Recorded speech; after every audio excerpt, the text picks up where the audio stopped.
I bet you didn't know that in the dead of winter, medieval families turned to something surprising to survive: animal bones as fuel. Make sure to subscribe and hit the bell so you never miss out on more hidden history. The wind howls outside a medieval home, where a family huddles close, their breath visible in the icy air. The last firewood is nearly gone. The cold is a daily threat. For centuries, our ancestors survived winters far harsher than most of us can imagine. When wood ran out, they adapted, turning to animal bones for fuel. Every scrap of warmth was precious. Survival depended on ingenuity. This story explores how medieval families turned to bones in an energy crisis. We'll uncover the science and archaeological evidence behind bone fuel. The secret of bone fuel is knowledge passed down through generations. Fire shaped humanity, but wood wasn't always the answer. For millennia, burning animal bones was a refined survival strategy, not a desperate act. This practice let communities thrive where wood was scarce, from Eurasian steppes to North Atlantic coasts. Medieval people saw bones as energy stores, not waste. They learned which bones burned best and developed techniques to maximize their heat. Every part of an animal was used: meat, hide, sinew, and finally bone for warmth. Bone burning was the final step in a cycle of complete resource use. This efficiency and respect for resources is something we're only now relearning. In the next sections, we'll explore the science, necessity, and archaeological traces of this lost technology. By understanding bone fuel, we rediscover practical wisdom for today. Sometimes the most innovative solutions come from the distant past. To understand bone burning, we must see the world our ancestors faced. By the High Middle Ages, much of Europe was deforested.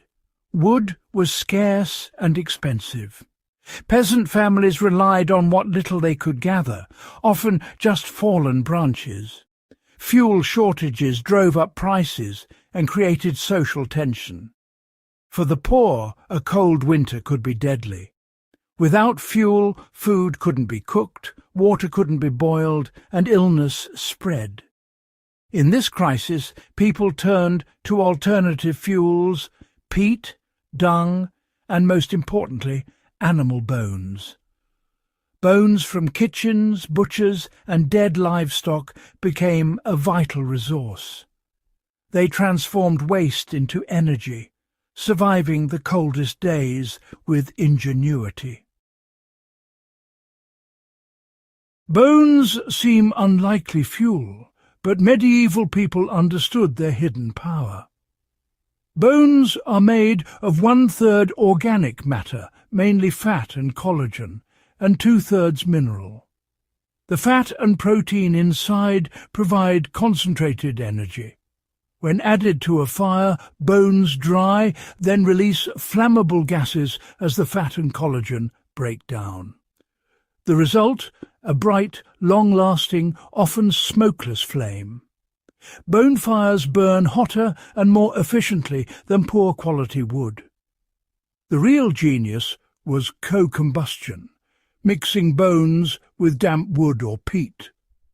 The heat from bones dried out other fuels, making even green wood burn better. The mineral matrix of bone acted like a wick, holding and slowly releasing the fat for a steady burn. A bone fire could last for hours, providing consistent warmth with minimal tending. This slow-release energy made bones an efficient, free and reliable winter fuel. Medieval families turned a common byproduct into a survival tool. Bone burning was a craft passed down through generations.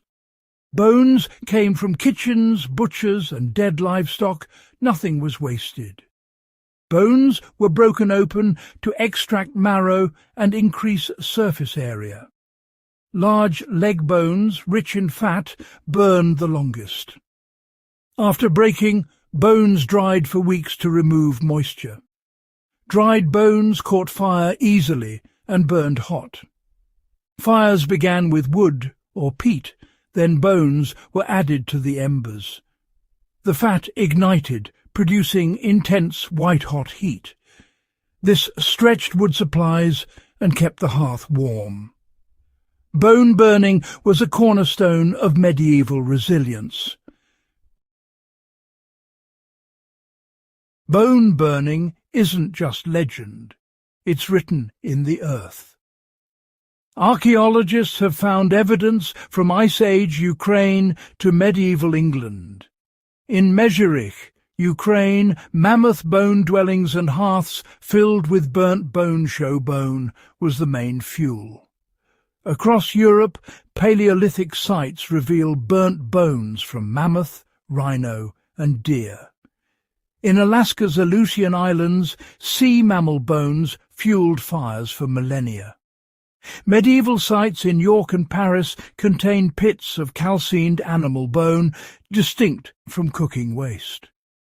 These bones show signs of high heat and deliberate burning.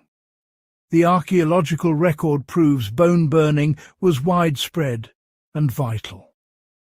From Ice Age hunters to medieval peasants, bone fuel was a recurring survival strategy.